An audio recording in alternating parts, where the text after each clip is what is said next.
Pushes into northern England and North Wales. Really, it's just outbreaks of mostly light rain at this stage, but a lot more cloud for England and Wales, and as a result, temperatures mainly dipping to 8 to 11 Celsius, although in some clear spots in the far south, a little bit colder, and certainly a colder night to come for Scotland and Northern Ireland. Bright skies here as we start off Friday.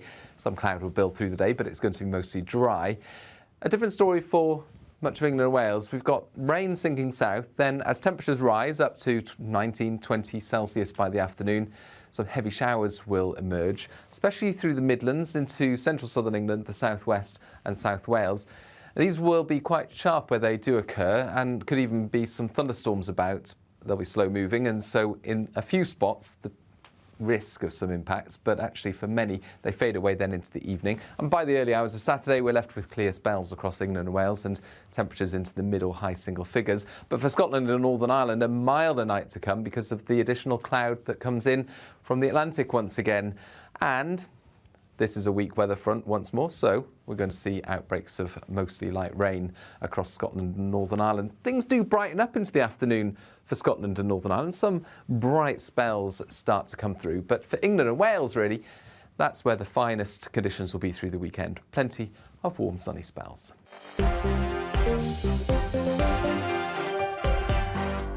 It's all about family, being in people's living rooms, all the interaction and getting to know who our viewers and listeners are. When I was young, my dad used to say, "Nana, stop arguing." I wanted an outlet that would enable me to give my opinion.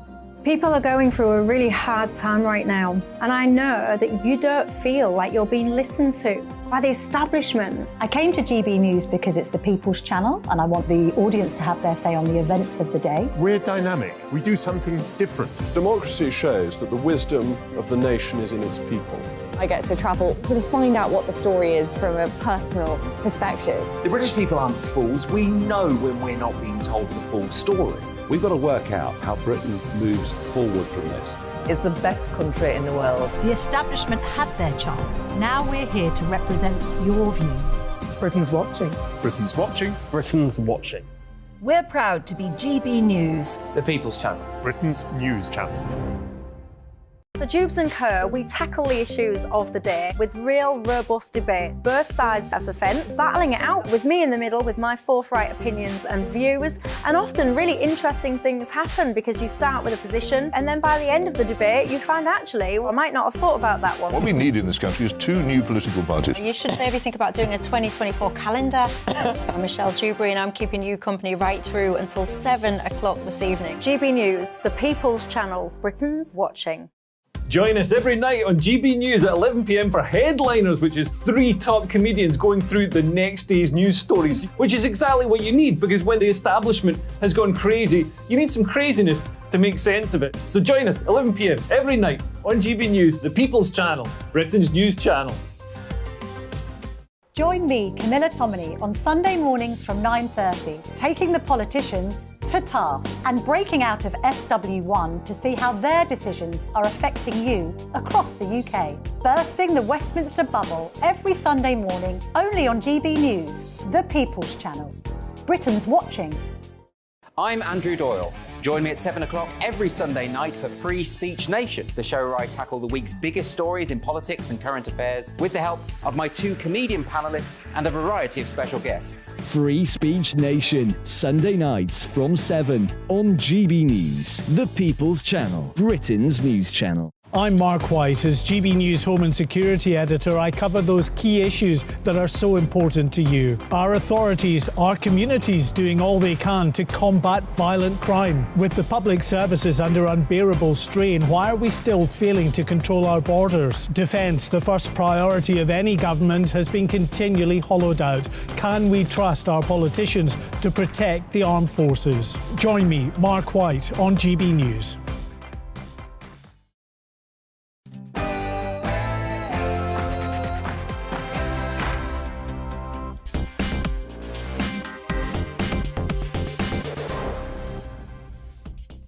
Good evening. Tonight we'll ask, why is there no real opposition to Rishi Sunak when he refuses to give us a number that mass immigration should run at coming into Britain, as big figures coming out next week suggest the records will go to absolutely huge proportions. We'll also talk about the worsening obesity crisis, its impact on the NHS, and whether anything effective can actually be done. We'll debate, should the police wear facial recognition cameras on their person as they patrol our streets? And I'll be joined by George Groves, former world super middleweight boxing champion, for Talking Pints. But all of that comes after the news with Polly Middlehurst.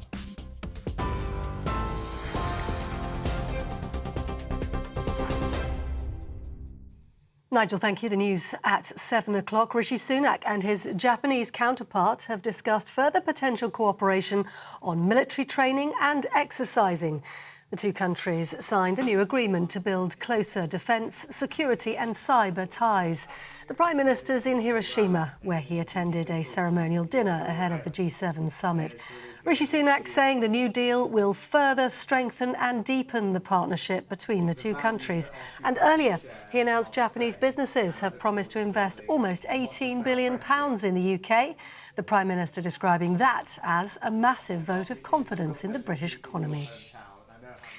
Meanwhile, the Defence Secretary Ben Wallace has revealed today Storm Shadow missiles recently sent to Ukraine from the UK have been used in the heat of battle.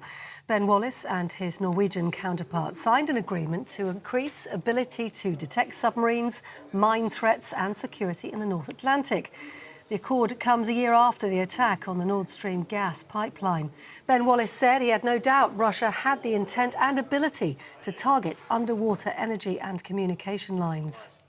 We've seen, even last week and the week before, the Russian Navy come down through between our two countries into the North Sea, and obviously the range of hulls that the Russians sometimes deploy range from spy ships to surface ships to submarines, and that means we have to work together as NATO partners, some of the oldest NATO partners together, to make sure that we protect that northern flank. Now, this afternoon, the RMT union has announced fresh strike action on June the 2nd, with a total of 20,000 railway workers walking off their jobs. Members from 14 train operators, including caterers, train managers and station staff, will take action, and that affects train services across the country. It's all part of their long-running dispute over pay, jobs and conditions. The RMT General Secretary Mick Lynch says the government is once again not allowing the rail delivery group to make an improved pay offer they can consider. And that comes as the National Education Union announced also this afternoon that teachers are going to hold further strikes in July if their long-running dispute over pay hasn't been resolved by mid-June. Water company bosses in England today apologised for failing to tackle sewage spills in rivers and on beaches. Environment Agency figures showed there were well over 300,000 incidents last year. That's an average of more than 800 spills a day. Water UK has admitted more should have been done and is now investing £10 billion to overhaul the system. And lastly, the government has revealed it spent almost £162 million on the Queen's state funeral and related events. The Treasury says that included security during the period of national mourning, which saw Her Majesty the Queen lying in state at London's Westminster Hall. Her Majesty's coffin also laid at rest in Edinburgh Cathedral. You're up to date on TV, online, DAB+ radio and the TuneIn app. This is GB News, Britain's news channel.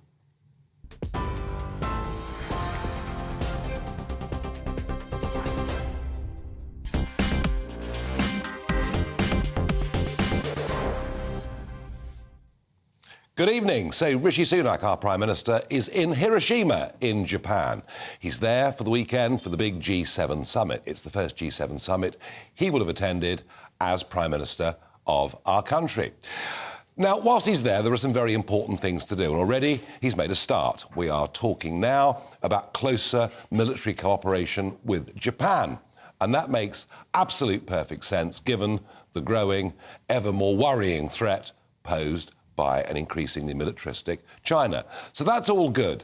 But what was really interesting was on the plane going out, and this happens with all big foreign prime ministerial visits, that the PM and his team generally sit at the front of the plane with a curtain behind them, and behind that are all the journalists. But at some point, the PM will go into the den of journalists and start being asked questions about the trip and anything else. And unsurprisingly, lots of journos asked about the levels of legal immigration into Britain, because every single Conservative manifesto since 2010 has promised to reduce the numbers of net migration coming into our country. Indeed, for much of that time, the promise has been they would reduce it to tens of thousands a year.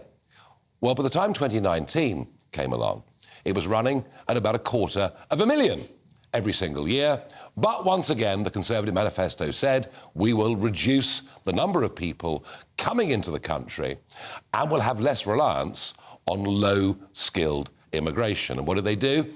Well, actually, they lowered the bar at which people could come into the country, meaning that unskilled immigration has continued at a huge rate. And we think we're heading for perhaps 750,000 as the net figure that'll be released next Thursday for the previous year, with some estimates suggesting that by 2024, it could be up to 1 million every single year. I've talked about this over the last couple of weeks. I've talked about the decline of living standards that it's leading to for tens of millions of people because they simply can't access the housing market, in many cases schools, or a GP appointment. And as the population continues to grow and the infrastructure can't plan and can't grow with it, those problems get worse. But when asked about this on the plane, Sunak would not, absolutely not, commit to any number, any target, just vaguely saying we'll reduce the overall levels of immigration. And yet, here is the extraordinary thing. If back in 2010, a Conservative Prime Minister was facing numbers like this, there would have been uproar within the Conservative Party, uproar in the newspapers. And yet, it seems that almost nobody, even on the backbenches, is really speaking out about this. Oh, occasionally, Sir Edward Lee might get up and fulminate from the backbenches, but nobody is giving the PM a hard time over this. It seems as if, since the Conservatives came to power, the debate around immigration has shifted radically to the left of where it was before. So I'm asking you, why is there no opposition? Let me know, farage@gbnews.uk. Well, one MP who's pretty independently minded, who perhaps might have something to say about this, is Adam Holloway, Conservative Member of Parliament for Gravesham. Now, whenever Adam comes on this show, he's nearly always travelling to some part of the world, and indeed, he joins us tonight from the port of Odessa in Ukraine. Adam, good evening. Good evening. It's not that I'm always travelling, Nigel. It's just that I always speak to you when I am travelling. And on a more serious note, you know, what happens here in Ukraine is about the most important thing for my constituents right now, given the extreme risks to global peace that this place represents. So, you know, this is important. Adam, I was not accusing you of skiving for one moment, and you're quite right. What happens in Ukraine, and indeed the developing relationship between Putin and the Chinese Communist Party, worries me deeply, and I'll come to Ukraine and ask you some questions about what's going on in Bakhmut in a moment.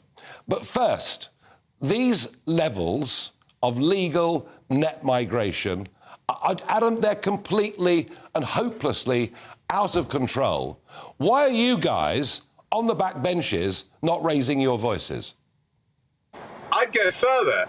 It's completely insane. I mean, who would have thought that a Conservative government would be drawing millions more people into the higher rate tax bracket? Who would think that a Conservative government was presiding over effectively uncontrolled immigration? I mean, of course, the boats, which you, by the way, have done so much to highlight, you know, those are big numbers, but 46,000 is a lot smaller number than nearly 1 million. I mean, if net migration over the last few years has been about 300,000 a year, now that's like 5 parliamentary constituencies of new people every year. I mean, over 10 years, that's nearly 50 parliamentary constituencies in terms of people. So your point, I think you said it earlier, is actually very well made. We have, in my constituency, what are the biggest issues at the moment? The biggest, of course, is housing. I have a member of my team virtually working full-time, helping to get people GP appointments. You go to the hospitals, there are huge numbers of people. I mean, you scale your immigration to your public services and the needs of your labour market, but you take control of it. Adam, I get all this, and I'm delighted that you get it and that you're prepared to speak out. But why are so many Conservatives seemingly terrified to talk about this issue? What the hell's going on?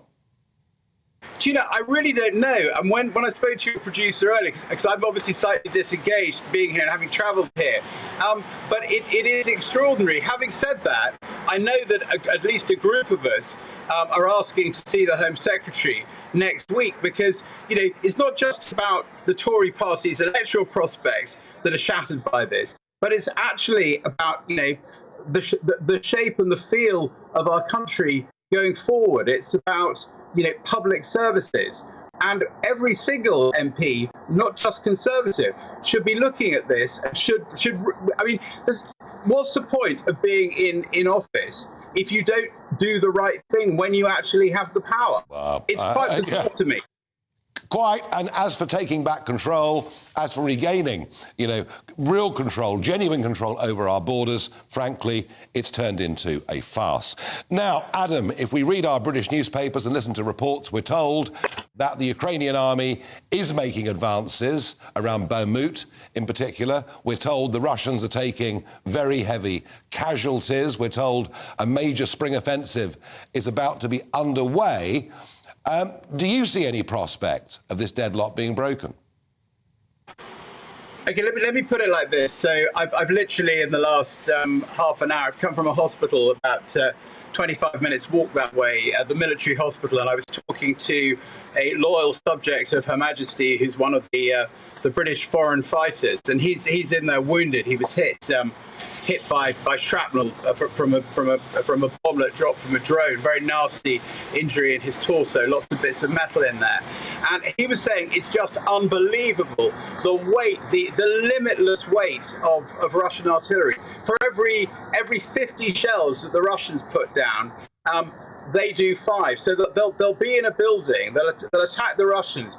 Within a minute, endless, complete barrages of stuff. So the point that he and indeed the Ukrainians make is that this is why it's so important to have this long-range artillery, because obviously if a Storm Shadow or a HIMARS can hit a depot with 10,000 Russian artillery shells, that's 10,000 artillery shells that aren't being fired on people like him. So to your point about the offensive, this is why the long-range stuff is so important, because it means you can hit Russian supply chain, the baggage chain, if you like, before it actually gets onto the battlefield. And that then gives space for things like the new tanks to roll forward and take ground and hopefully punch through and isolate the Crimea and separate the Russian body of troops and their supply lines. Well, you say hopefully, but history does suggest that even when the Russians are up against it, they tend to just keep on going. I mean, I personally think the stalemate could go on for a very, very long time. And isn't the concern now that Putin now effectively is really a proxy for China? I don't know if it's that strong, because I think China's got its own red lines in terms of the way Putin has to behave. But of course, it must suit China to have us involved in this. But I remember last time you kindly had me on and we spoke about Bakhmut, and you and I were both mystified as to why they were bothering to do that, and I suggested they should perhaps bypass it. But actually, I've been thinking about it and talking to people since then. And of course, if you're defending, you can do a lot more damage to the people who are attacking you. So Bakhmut, from the Ukrainian point of view, is great, because those shells, Russian shells, are being used in huge numbers. And whilst the Ukrainians are indeed losing people, the Russians are losing a bit more. I mean, I just saw a couple of hours ago the latest, statistics published by the Ukrainians, and they think that yesterday they killed 510 Russians and 2 tanks and 33 artillery pieces. So the point about Bakhmut and other places where the Ukrainians are deliberately defending and bringing the Russians on is to deplete Russian stock. And yet, Adam, it's that sort of war of attrition. It's sort of 1916 onwards to 1918. It's horrible. Adam, as ever, fascinating report from Ukraine. And I want you to make my viewers a promise that you come back next week and please give the government a hard time on these immigration figures. In a moment, we will talk about the growing obesity epidemic, its impact on the National Health Service, and what, if anything, can be done to improve the situation.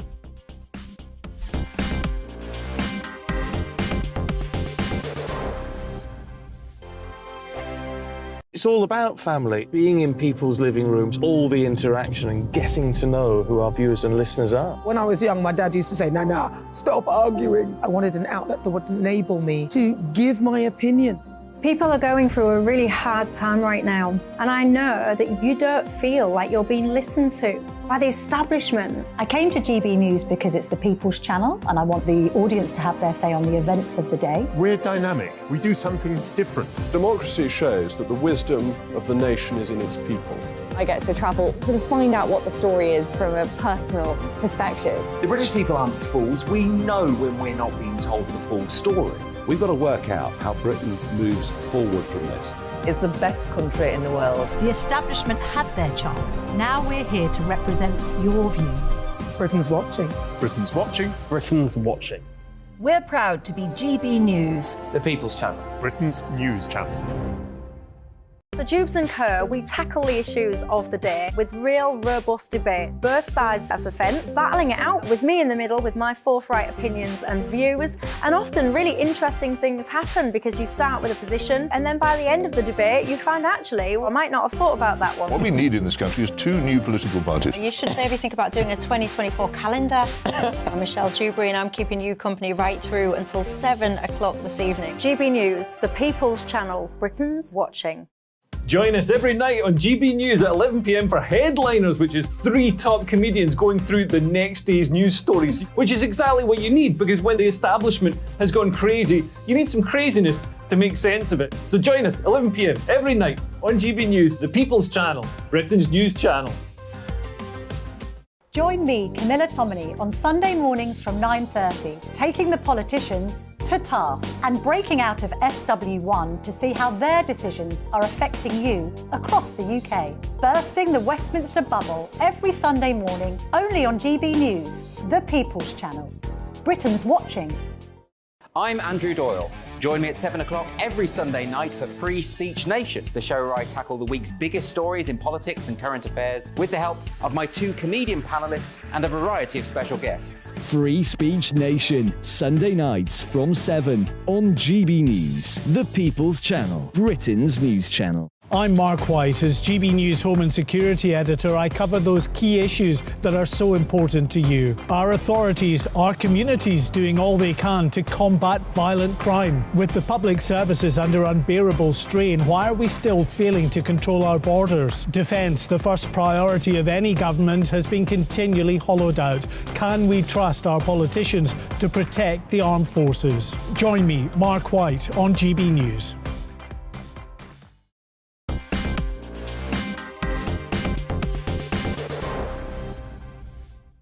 Well, I asked you, why is there no real opposition to the government given the levels of net migration into Britain? Simon on Twitter says, because like most things in the UK, the problem has become too big to deal with. No problem's too big to deal with. James says, Sunak is all but done. The level of migration in this country is nothing short of a disgrace. No way back for him and the Conservative Party. The only downside is he'll hand the keys of number 10 Downing Street to someone much worse. Well, I thought it was interesting to have Adam Holloway on, and he did promise he's going to go and give the government a hard time. Obesity. It's a subject we keep coming back to. Overnight, some figures suggesting that obese people cost the National Health Service twice annually what those who are not obese cost the NHS. And this comes at a time when the NHS tells us that in England, 2/3 of us are either overweight or obese, 26% obese. I'm joined by Tam Fry, chairman of the National Obesity Forum. How rapidly is this situation worsening? Difficult to say, but certainly over COVID, it really leapt. And we're talking probably about 0.5% every 2 or 3 years. Right, OK. So 1 in 4 people in England, I'm assuming the figures for Scotland and Wales will not be dissimilar. They're the same. Are obese. The National Health says it's costing them an absolute fortune. How? Why? If you look at the figures, sort of in 1970, 50 years ago, very few people were obese. What has happened? Basically, what's happened is that we've seen the influx of the fast food market. Yeah. And people eating now 20 to 50% more than they really should be doing. The advertising is relentless in selling food to people. Children are targeted, and children are now becoming perhaps the big problem for the future. And it'll continue until the government does something to stop it. Well, or people choose to change their lifestyles, and government can have some impact on that, and I accept that. But it's kind of also, isn't it, we don't cook in the way that we used to. I think a lot of people just don't know how to cook these days. And yeah, the fast food culture is literally all around us, wherever we go. But it's all well and good wringing our hands. But Tam, what interests me is actually what can be done. Can government give a lead on this? Yes. Very simply, it can be. And in fact, Boris Johnson, back in 2019, commissioned the chief medical officer to write him a structure as to what should be done. And this she did. Can I show it to you? Do. Well, it looks like this. Each of those items are one of the things... Very substantial, yeah. One of the things that needs to be done. Wow. And it covers every element of society. Now, I don't know whether she thought they should all be done at once, but certainly her object was to have the majority of them under the control of a Cabinet Office committee. So this was put on Boris Johnson's desk when he was Prime Minister? That's correct. On the 10th of October 2019. And what was done? Nothing. Nothing? No, and what is perhaps more disgusting... But hang on a second, Tam. Boris Johnson said to the nation that he was on a big diet, that we all had to lose weight? Yep. As far as I'm concerned, it was a load of guff. And Boris Johnson also said, 3 years earlier, that he would attack childhood obesity. And childhood obesity, in my view, is the really #1 issue to be attacked. And that's leading to people getting type 2 diabetes quite early in life, struggling in the workplace, etc., etc. But what can government do? I mean, George Osborne had a go at doing something, didn't he? Now, yes. he put taxes on sugary drinks. Levy, but can I correct you? Levy is different from tax. OK, go on. Tax goes straight to the consumer, and they pay for it. Levy is a carrot, if you will, to the industry to do something to reformulate its food and make it better. And he did this with the sugary drinks. And he said to industry, if you don't bring down the quantity of sugar, I will levy you. And he set 3 levies. Yep. And what happened? People thought that it would never work. But the very next day, all the boardrooms of all the industries got around and said, what are we doing paying money to the government for? We'll take the sugar out. And the sugar levy has been the outstanding success. It's taken 45% of sugar out of sugary drinks. But more importantly than that, the object of the operation was to reformulate. And the reformulation allowed people the chance to buy drinks which were less sugary or no sugar. Yeah. And industry profited. And in fact, everybody has gained. It's a win-win situation. Well, I must admit, I do now buy light tonics to drink at home as opposed to the full sugary ones, and I don't notice the difference. I've got used to it. It's a question of acquiring taste, and it's a shock to the system at the beginning, but after a period of time, the taste buds adjust to it, and it's like it never happened. I mean, it's the same as seat belts. Everybody flew up in their eyes about seat belts. We will not wear them. This is an infringement on our liberty. 6 months later, people were wearing seat belts.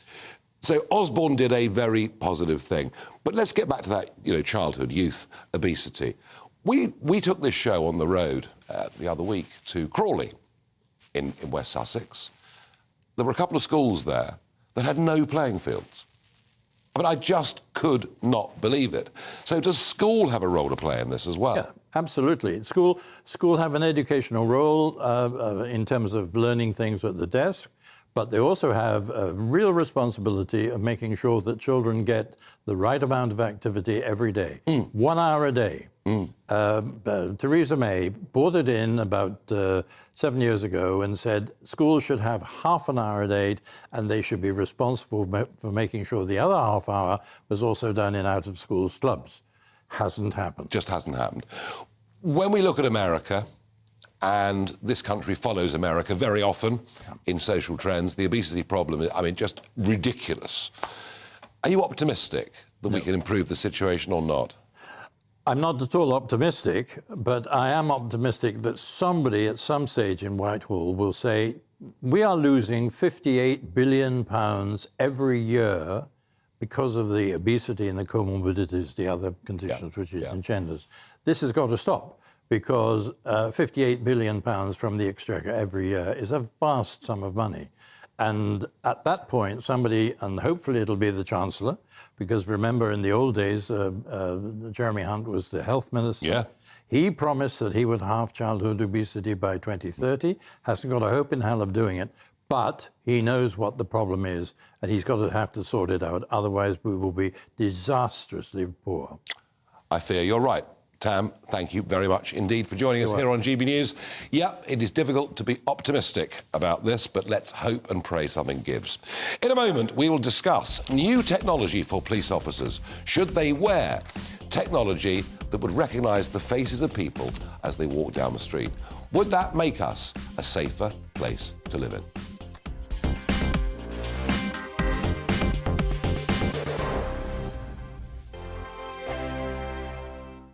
I joined GB News because I was sick and tired of not hearing my views being represented, not just mine, but so many people that I knew and spoke to. I just couldn't get my voice out there. I couldn't say anything. I couldn't do anything. Whatever the narrative was, I kind of had to follow it. GB News is there to provide a voice for those who have been ignored by the establishment media. We think different things, we've got a different style. GB News is here to be optimistic and positive about the future. It's real kind of dynamic and flowing, with the audience very much at the heart of it, like a big family. Here at GB News, we talk about the things that matter to you. Hearing the voices from right across our towns and cities, especially our towns. All sides of the argument represented with a heavy dose of opinion. We're on a mission here to make a difference. And the GB News family really is here for you, and whatever time of day you can watch or listen. Britain's watching. Britain's watching. We're proud to be GB News. The People's Channel. Britain's news channel. Westminster is going around in ever-decreasing circles, followed by the media. Britain is broken. How on earth did we get into this mess? But more importantly, how do we get out of it? Join me at 7 p.m, Mondays to Thursdays on Farage, here on GB News. We will have open, rational debate. We've got to work out how Britain moves forward from this. Join us here on GB News, the People's Channel. Britain is watching. You've probably seen politicians interviewed 1,000 times, but we do it differently. We find out who they really are, we don't shout, we chat, and hopefully we bring a bit of light, not just heat. Did you know Kate Moss? Apparently. Do you have a pair of jeans or a pair of jeans? No, of course I don't. What would I do with them? My friends are like, oh my God, what's she doing now? Join me every Sunday at 6 for Gloria Meets, only on GB News, the People's Channel, Britain's news channel. I'm Simon Evans. Join me on GB News for Headliners at 11 p.m. What's the scoop? I'll be joined by two of the country's top comedians. That's right. As we take a look at tomorrow's newspapers tonight. We're going to get into trouble. If it's a big story, we'll be covering it. Spill some tea on him. There we go. But we'll also have some fun. I wouldn't stick up a bank. My father didn't love me. So anyway. Headliners every night from 11 on GB News, the People's Channel, Britain's news channel. Monday to Thursday, 9 p.m. till 11 p.m. Join me, Dan Wootton. I'll bring you the sharpest takes and hottest debates. Do you not believe in prison? I don't believe in prisons. I'm completely stunned. I guarantee you there'll be no spin, no bias, no censorship. I actually was personally quite offended by it. And no reason to go to bed. So I guess they've always been quite woke. That's Dan Wootton tonight on TV, radio and online. Monday to Thursday from 9 p.m. till 11 p.m. on GB News. The People's Channel, Britain's news channel.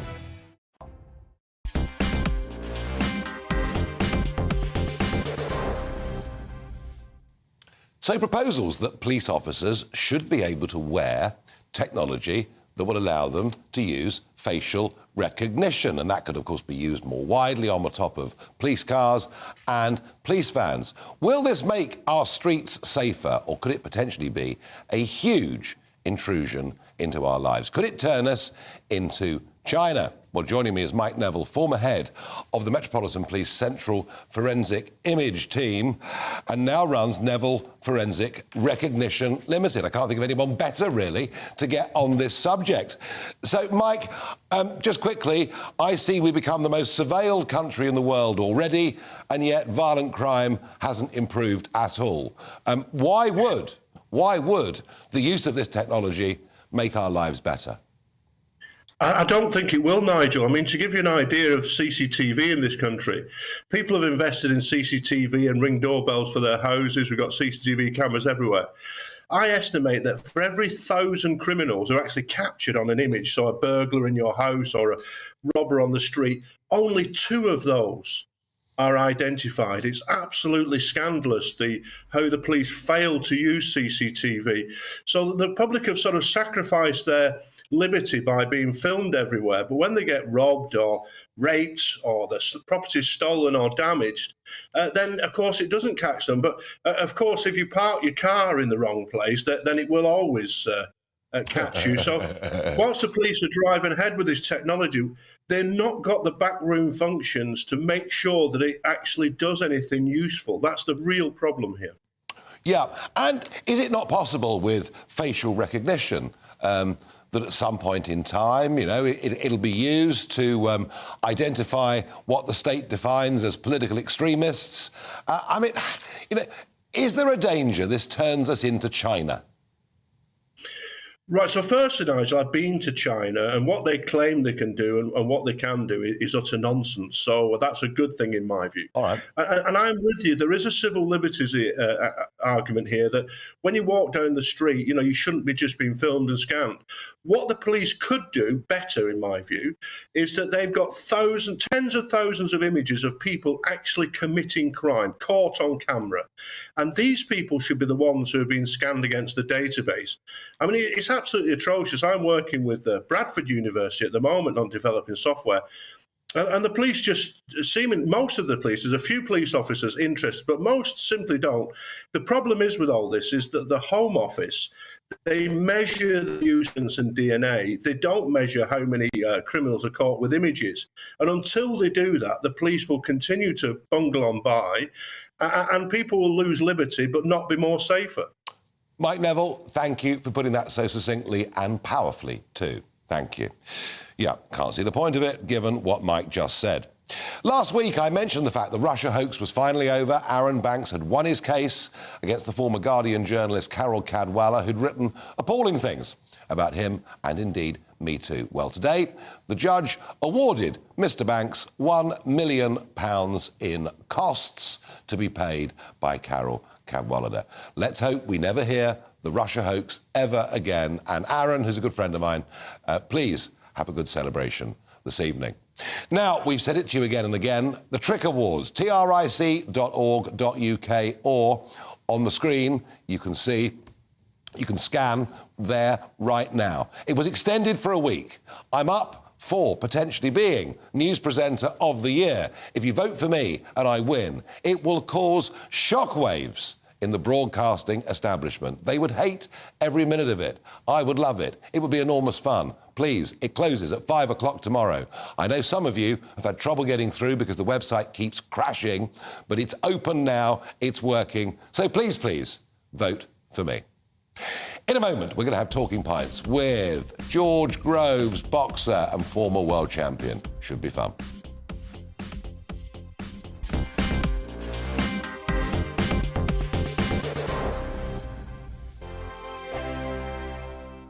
Monday to Thursday nights on GB News. At 6, it's Dubes & Co. 7 o'clock, Farage. At 8, join Jacob Rees-Mogg. And at 9, Dan Wootton Tonight, followed by Headliners. On TV, radio and online. This is GB News.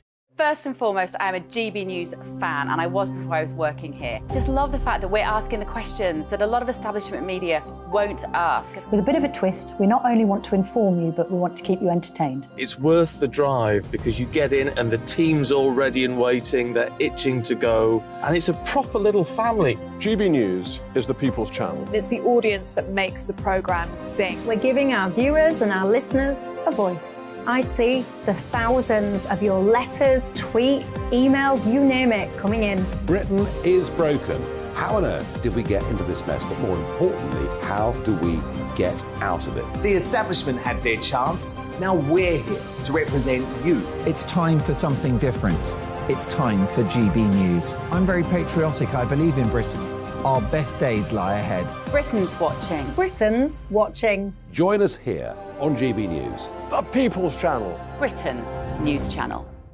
Join me, Patrick Christie's, Monday to Friday, 3 till 6. We tackle the day's news agenda like you've never seen before. It's high tempo, high octane, the most controversial topics, and the best guests. You will not be able to take your eyes and ears off it. I'm not afraid to ask the questions that you really want answered. 3 till 6 p.m, Monday to Friday on GB News, the People's Channel, Britain's news channel. GB News has its own late-night paper preview show, Headliners, where comedians take you through the next day's top news stories. You don't have to bother reading the newspaper, we've got it covered for you. Headliners, every night at 11 p.m, and repeated every morning at 5 a.m. We won't send you to sleep like some of the other paper review shows out there. GB News, the People's Channel, Britain's news channel.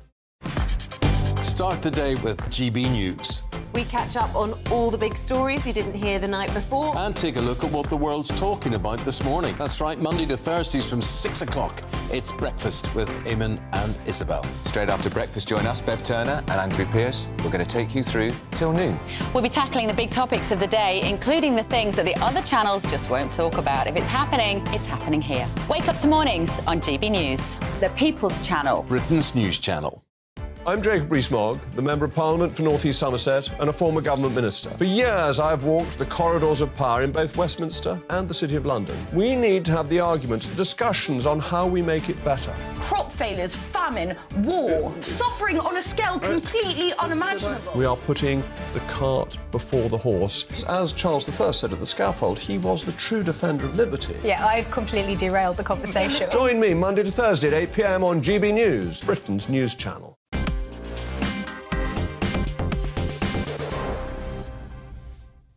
They've done it again. They've made a fool of me. Yes, the Trick website has gone down again. They don't want people to vote for me. Every time I advertise it, the blooming thing crashes. This could be a stolen election. I'll come to that, perhaps, in a week or two. Now, George Groves, former middleweight champion of the world, was a lad from Hammersmith. But have a look at him walking in to Wembley Stadium.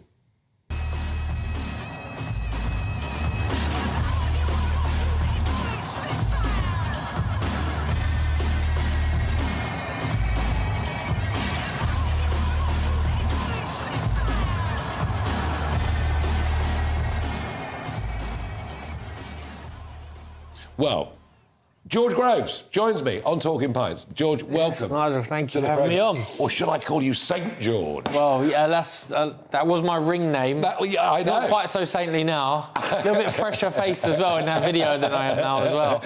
But, I mean, how cool a moment was that? It was incredible, like an incredible moment. It's a weird one for me because you're trying to take in this like monumental, event. Like it was breaking history at the time, but at the same time you're about to have a tear up. You've got a ring walk and then you got to go to battle. So you don't really want to get too consumed by this crowd and the atmosphere and waste energy on the adrenaline. Yeah, so because I'm ring walking first, I'm the challenger. So I get in there, they'll go wait for Carl to come out. maybe a national anthem or two. So it might be like 15 minutes before the first bell goes, but it was an incredible feeling. Like, so it's essentially why you get into boxing, is for that buzz, that feeling, that performance. You were, I mean, you know, clearly it was martial arts, I think, that got you into boxing originally, wasn't it? Yeah, so I wanted to... I love boxing, always wanted to box, but I was probably a bit too young to box. So at 7, my dad took me to a local kickboxing club. Fell in love with just combat sports in general. I love kickboxing, love the discipline, love the idea that you had to work your way along to get a black belt. And then at the age of 10, I started at a local boxing club, did both for a few years, and then at 13, the boxing coaches were saying, "Hey, mate, you might have a future here. Yeah. Let's knock this kickboxing rubbish on their head and let's focus on boxing." So, and what did this mean for your? What did all of this mean for your school career? Yeah, I mean, I did well at juggling both till it sort of started to get a little bit serious, probably about the 13, 14 mark, where there was no time for homework. And I was forgiven from the parents that I was never under pressure to do homework, because I got in from school, I quickly threw my dinner down my neck, and then I was out the door to the gym, and I wouldn't get in until 9 p.m. into bed. I think for my entire teens, I was either in the gym at school or sleeping. So, I decided at, I think, 14, 15, that actually boxing is the future. Like, I always dreamt it became more than just a dream. Started to get selected to go to international tournaments and stuff like that. So, school sadly had to take a bit in of a way, burner. and this happens to a lot of sportsmen, I think, in a way, if at a young age you get focused and you've got ambition, and I presume your ambition was you wanted to be world champion one day? Mm-hmm. Yep. You kind of lose your childhood almost, though, don't you? Yeah, no, you did. It's childhood. I mean, I don't feel like I lost my childhood, because I really enjoyed my childhood. Like, I got to travel the world as a kid. Even before then, when I was really young, we'd be up and down the country on these tournaments. So you'd be in Barnsley one week, Newcastle the next, and so I got to travel, and I was, with like-minded individuals, guys my own age, traveling boxing. When you get to the end of your teens, that's where you might feel like you're missing out. That's usually when most boxers lose the plot, because they want to have a beer and they want to go out with their friends, when really they've got to be at home resting or in the gym working. Yeah, and boxing it was to be great amateur career, but that moment you turned professional must be quite a serious moment in your life. Yeah, no, it was a wonderful moment for me, really. I'd signed with David Hay. Yep. Haymaker had set up their own promotion. He was the unified cruiserweight world champion, so a great role model for me. Someone, there in the flesh. He's essentially what I'm hoping to become. He quickly then moved to heavyweight and became a star. Wins a heavyweight world title within a year, and I'm sort of in his slipstream, trying to absorb all the learning process. I was just like a sponge, seeing how he dealt with the big occasions, how he dealt with the big nights, how he prepared for the big fights. All the while, the goal was there to become world champion. Was there. Yeah, no. Clearly, you were very, very driven, and you become Commonwealth champion, and you're on the rung. But then it's the big time, isn't it? It's the tilt at the world title against Carl Froch, who, I mean, had a just fantastic, amazing boxing career. Tell us about the first fight with Froch and the controversial ending. Yeah, so me and Froch still go on tour talking about the controversial first ending, which he paints in a different picture than I do. Funny that. Yeah, but I became mandatory challenger for his IBF world title. He had 2 world titles at the time, WBA and IBF, and I'd actually fell out with my long-term trainer manager Adam Booth, who looked after David Hay and taking care of all the sort of stuff I'd needed to deal with, in the business side of stuff of boxing. 10 weeks out from the fight, so it was liberating for me, because all of a sudden now I step up to the plate. Essentially every time you walk through the ropes, you're the man in the arena. You have to take the punches. You have to dish out the punishment. So the head was focused, driven. This is a lifelong dream that I'm now 10 weeks away from fulfilling. I'm up against it. I'm an underdog. Everyone's favouring Froch. Everyone thinks he's going to win. So he's the A side of the card, but I backed myself, believed in myself, and I shocked a lot of people that night. It didn't quite go my way. Very controversial ending. So anyone who hasn't seen it, I dropped Froch in the first round pretty heavy. He gets up, takes quite a shellacking for the rest of the fight, and then we get into sort of the championship rounds, near 8th or 9th round, and Hal Foster, the referee, who I have sort of forgiven since. Well, sport and controversy, but you go back, you have a second fight with Carla. We looked at some of the amazing, extraordinary footage of Wembley, and you have to say, George Groves, you're very persistent. Because you had 3 tilts at this world title, and it wasn't until the 4th attempt that you won it and you became the super middleweight boxing champion of the world. Were there moments there when you thought this is never going to happen? Yeah, I mean, there's little wobbles. There was never any sort of denial of the belief. Like, I always believed I was good enough, and every fight I'd ever had, I always felt I could have won or should have won, or, something went wrong, whether it was my fault or not. So I knew I was good enough. It was like, am I going to get there? Is it going to happen? And sometimes... You must have been getting more nervous each time you went into those bouts. Yeah, I think so. So I was really nervous for the 3rd attempt. I was out in Vegas. I was fighting a guy called Badu Jack, who's a very good fighter. He's now a freeweight world champion. He's the current cruiserweight world champion, the oldest cruiserweight champion in history. But at the time, he wasn't a big name. And I was probably the favourite going out there, but he was on a Floyd Mayweather undercard. He was a Floyd Mayweather fighter. It's out in Vegas. Yeah. So again, there was a lot to contend with, and I dropped a split decision. It was close. I probably could have boxed better, but that was tough. You think getting knocked out at Wembley Stadium in front of 80,000 fans, I think is like the worst you can get. But for me, this was a new rock bottom. But still, dream was there. But you kept going. Exactly, dream was there. The belief was still there. And just had to show the resilience. So back on the horse, I get some good wins back together, back in a mandatory position. Finally get my chance to challenge again against Fedor Chudinov, a Russian, former champion at Bramwell Lane in Sheffield. And it was meant to be, I think. You're still smiling. I'm still smiling. He broke my jaw that night. Well, this is what I'm going to ask you about. Because you win, but you also got a broken jaw in winning. Yeah, so, Chudinov, for anyone who hasn't seen the fight again, he doesn't look too much, but wow, the guy was strong. And I've been there with strong guys. I've been there with Froch. I've been there with De Gale and many others. But the strength of him was pretty incredible. And it was hard to back him up and get some breathing space, At the end of the 3rd round, he rolls a nice right hand that comes over, catching me on the button. I hear a loud crack, which I know what that means. Mouth fills with blood. You can't shut your mouth because the gum shield and teeth are all in the way. I get a cut across the eye, the same side in the 4th round. So you were lucky to continue in this fight, really? Well, I mean, it is you're going out on your shield at this stage. It's like it's now or never. It really felt like it. It would have been really tough to have come again, and it would have been almost impossible to leave the sport without winning a world title at this point. Well, you won it. You did it. You won it. And did you make lots of money out of it? After that, once you've got the belt, you earn a few more quid. So I went into a tournament after that. I'd achieved all my goals, Nigel. I'd won that world title, that elusive world title at the 4th attempt. Yeah. But obviously, I wanted a bit more for the legacy, maybe a few more titles and a few more money to put aside for myself and my kids, which I fortunately managed to do in the next 3 fights. And you've got out of boxing pretty much unhurt. I hope so. You never know. Because it is, let's face it, and I know one of your opponents was, very seriously hurting about. It's a pretty... look, I love it. I think I've seen you boxing before. I was up against Derek Chisora, but he didn't really hit me. But look, I love it. I love supporting the sport. I love to go to the sport. It's great. But boy, there is a downside, isn't there? Well, yeah, certainly. It's a brutal sport. Essentially, it's two...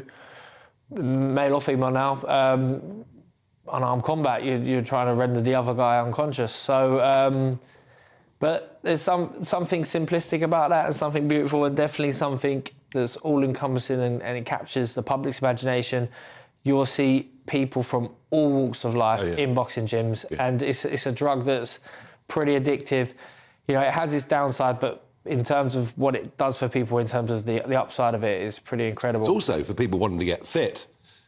boxing training is becoming a really big thing, isn't it? Yeah, I mean, I heard you earlier talking about an obesity epidemic. So it's the fantastic all-body workout, because the more calories you're burning is the brain power, because no one actually wants to get hit in the face. So sure, it's upper body, lower body. You're trying to move your feet, trying to let your hands go. So you've got that physicality, but also just the idea of so many components working at once. You get a fantastic workout, mate. Now you've retired as a professional boxer, but you clearly still train. You still keep in shape. Yeah, I don't do any boxing training because that'll be depressing. I'm not as fast and sharp as I used to be, but I'm in the gym trying to keep healthy. I try and volunteer down at my amateur boxing club, so I go down there on Sunday morning, see the next generation coming through, which is really great. My old coach, Mick Delaney's still down there, 70-odd years of age, still ducking and diving and slipping and sliding.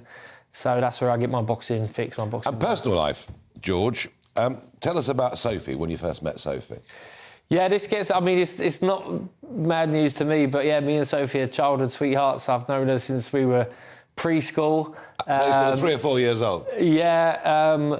Luckily for her, I didn't grab onto her at 3. She had a bit of a life before I got hold of her, but we dated a bit in our teens, and then, from about 18, we've been together. So happily married, 10 years now, two wonderful kids. So, and it's lucky for me that she was part of my, my whole boxing career, really. She was in and out as an amateur. It took a while for her to adjust to what living with a fighter's like, but she was there for my entire professional journey. No, amazing. And so what next? What does George Groves do next? Because you're only in your early 30s. Yes, I mean, if anything, that's an organic segue for me to plug my podcast. I've got go on, do it. George Groves Boxing Podcast is out every week, so we have guests on from the boxing world who come in, and we have a little deep dive into a boxing type scene. So we've had trainers on talking about pad work, fighters on talking about sparring, this, that and the other. So everywhere you get your podcast, you can get onto that. If not, I love to, as I say, dip my toe in. If I can be on the telly covering the fights, absolutely. live, that's great.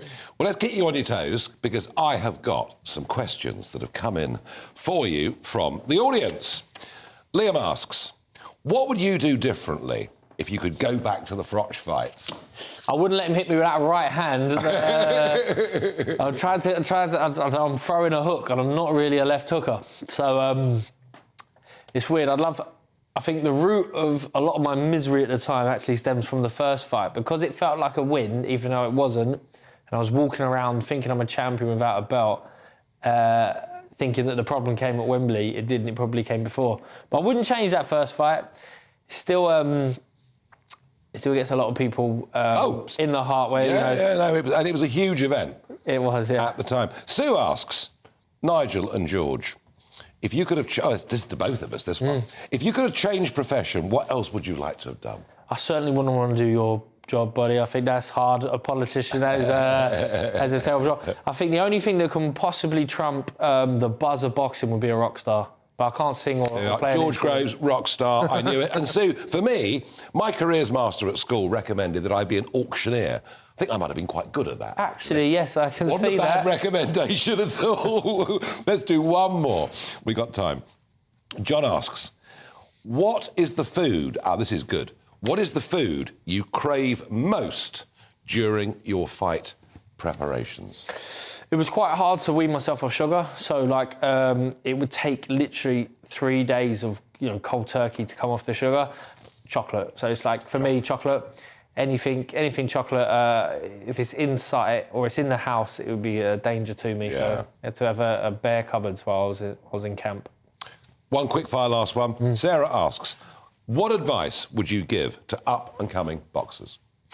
I think, not so much cliche as believe in yourself, but my story essentially is unwavering self-belief and resilience. It took both those, became the pillars of my career to finally achieve my goal of winning the world title the 4th attempt, because boxing in particular, but sport in general, it's tough. You will face setbacks, but keep the self-belief and stay resilient. And you did it, and thank you. to be a guest on my show. Terrific. Now, Jacob Rees-Mogg is taking over from me. I'm going to hand over. Jacob, what have you got for us this evening? Well, we're going to be talking about Sir Flip-Flop, otherwise known as Keir Starmer, who seems to want to be surreptitiously getting us back into the EU. Bear in mind, he was in favour of the second referendum, then he wasn't. He backed Corbyn, now he's expelled him from the party. And now he seems to be saying it'd be nice to cosy up the EU. So is Brexit secure? Is going to be an opening conversation. And then we're going to talk about obesity. Should the government tell us to be less fat? But before all of that, let's get the all-important weather. Hello again, it's Aidan McGivern here from the Met Office with your GB News forecast. Clouds sinking south over the next 24 hours, bringing with it some light rain. But then as temperatures rise during Friday, it will also bring some heavy showers across southern parts of the UK. It's all courtesy of a weather front. That weather front's been bringing thicker cloud to Scotland and Northern Ireland through the day and some outbreaks of rain. As it sinks into a large area of high pressure across England and Wales, it does weaken. And so by the time we get to midnight, the rain clearing Scotland and Northern Ireland, clear spells here, 1 or 2 showers in the far northwest. Then the rain pushes into Northern England and North Wales. Really, it's just outbreaks of mostly light rain at this stage, but a lot more cloud for England and Wales, and as a result, temperatures mainly dipping to 8 to 11 Celsius, although in some clear spots in the far south, a little bit colder, and certainly a colder night to come for Scotland and Northern Ireland. Bright skies here as we start off Friday. Some cloud will build through the day, but it's going to be mostly dry. A different story for much of England and Wales. We've got rain sinking south, then as temperatures rise up to 19, 20 Celsius by the afternoon, some heavy showers will emerge, especially through the Midlands into central southern England, the southwest and South Wales. These will be quite sharp where they do occur and could even be some thunderstorms about. They'll be slow moving, and so in a few spots the risk of some impacts, but actually for many they fade away then into the evening. And by the early hours of Saturday we're left with clear spells across England and Wales and temperatures into the mid or high single figures. But for Scotland and Northern Ireland, a milder night to come because of the additional cloud that comes in from the Atlantic once again. And this is a weak weather front once more, so we're going to see outbreaks of mostly light rain across Scotland and Northern Ireland. Things do brighten up into the afternoon for Scotland and Northern Ireland. Some bright spells start to come through, but for England and Wales, really, that's where the finest conditions will be through the weekend. Plenty of warm, sunny spells.